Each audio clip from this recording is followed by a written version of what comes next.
Welcome back after the break. So अगर हम बात करें इस दूसरे घंटे की, तो आपको पता है हमेशा हम इसको सेगमेंटाइज करते हैं इस तरीके से कि उन इश्यूज़ पर बात की जा सके जिससे आप में अवेयरनेस जनरेट हो सके।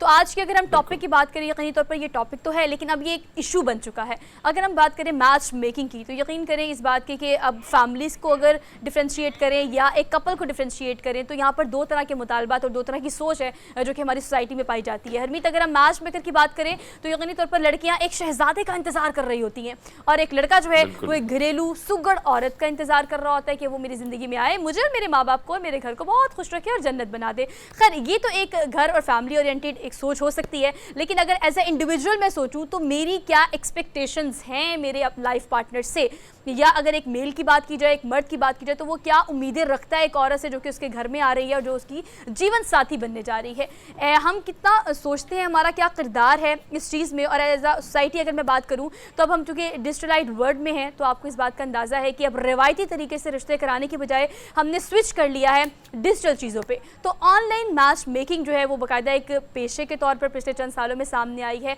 तो अगर मैं परसेंटेज की बात करूं तो कितनी परसेंटेज हो सकती है मैच मेकर्स की, क्या किरदार वो अदा करते हैं एक मैच को बनाने में, और ये कौन कौन से ऐसे लोग हैं जो ये बेहतरीन काम कर रहे हैं और किस तरह से कर रहे हैं, इस पर बात करने के लिए जो पैनल मेरे साथ मौजूद है उनका तारुफ मैं आपसे करा देती हूँ। अख्तर अब्बास अब स्टूडियो में हमारे साथ मौजूद हैं, लाइफ कोच ट्रेनर हैं and he is working as a matchmaker too. अस्सलाम वालेकुम सर। वालेकुम अस्सलाम sir, thank you so much for being here, good to see you. इनके साथ साथ मिसेस अली हमारे साथ मौजूद हैं and she is also working as a matchmaker, तो उनको भी आज के प्रोग्राम में हम खुशामदीद कहते हैं। अस्सलाम वालेकुम मिसेस अली। शाम, कैसी हैं आप? Thank you so much for being here. आप लोगों से डिटेल में इस हवाले से हम बात करेंगे कि बेसिकली मैच मेकिंग जो है उसकी क्या परसेंटेज है एक रिश्ता बनने में, लेकिन उससे पहले हमारे जो व्यूअर्स हैं और जो पब्लिक है उनकी उम्मीदें क्या है, एक्सपेक्टेशंस क्या है अपने शरीक हयात को लेके, इस पर क्या रिव्यू किया उन्होंने, जस्ट हैव अ लुक। जाहिर सी बात है, जीवन साथी का अगर सवाल है तो दिल से ही होगा, दिल से ही बंदा बताता है।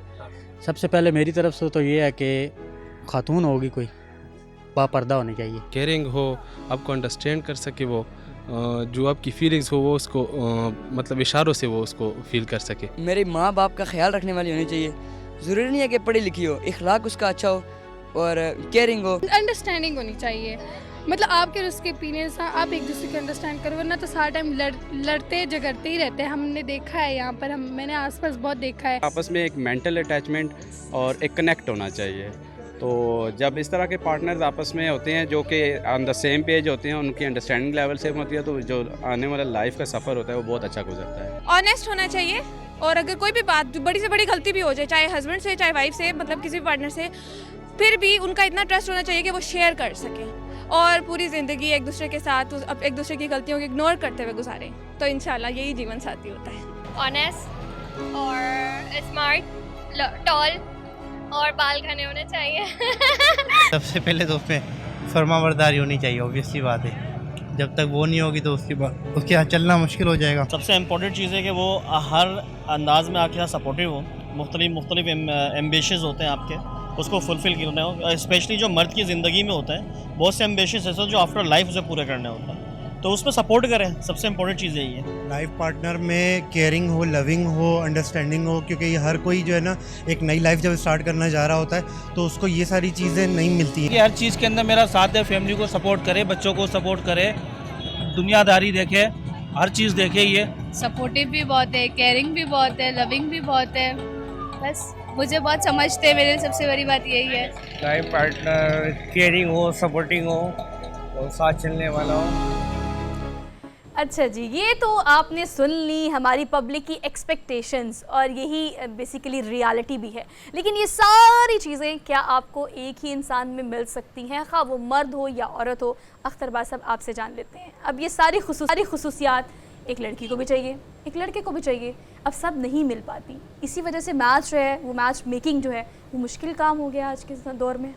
अच्छा, ख्वाबों में तो मिल सकती है। हाँ। अभी जब इंट्रो में कह रहे थे कि लड़की को शहजादा चाहिए तो लड़का बेचारा इतना ठोस है कि उसको एक घरेलू चाहिए। हाँ। लड़के भी शहजादियों मांगते हैं। अच्छा। पर ऐसी शहजादी जो खूबसूरत भी हो पर काम भी सारे करती हो। हाँ। और उसने हुनर सीखा हो केयर करने का, मोहब्बत करने का, माफ़ करने का। खुद नहीं करेगा पर लड़की उसकी हर गलती को माफ़ करे। हाँ।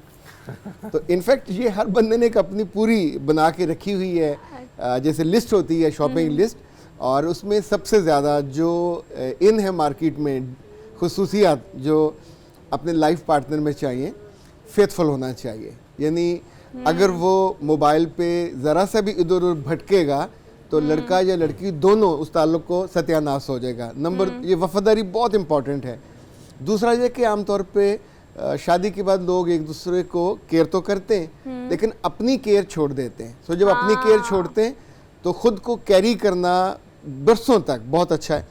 तीसरी बात ये है कि जब लोग शादियों में तकरीबात में दूसरों की बीवियों को अच्छा खूबसूरत देखते हैं, मुस्कुराता देखते हैं, तो अपनी सड़ी हुई और जली कटी सुनाने वाली बीवी फिर बहुत बुरी लगती है। अच्छा अख्तर साहब, चलिए शादी के बाद की हम बात कर रहे हैं, अगर हम सिर्फ मैच मेकिंग की बात कर लें, अगर मैंने इंतखाब करना है तो ऑब्वियसली मैं समझती हूँ कि जो पब्लिक का रिव्यू था वो बिल्कुल ठीक था इस हवाले से कि आप इमोशनल पे भी कॉम्प्रोमाइज़ कर लेते हो, फिजिकल पे भी कॉम्प्रोमाइज़ कर लेते हो। जो मेंटल कंपैटिबिलिटी होती है ना, वो आजकल बनाना भी कपल में मुश्किल है, मिलना भी मुश्किल है। उसके लिए आपको क्या लगता है कि किस तरह से कोशिश करनी चाहिए, या किस तरह से आपने ये चीज़ अगर फाइंड आउट करनी है या पैदा करनी है या बिल्ड करनी है तो एक कपल में किस तरह से उसकी कोशिश की जा सकती है? देखिए, जैसे जॉब के लिए 3-4 तरीके थे, वो अब छोटे छोटे कंडेंस हुए।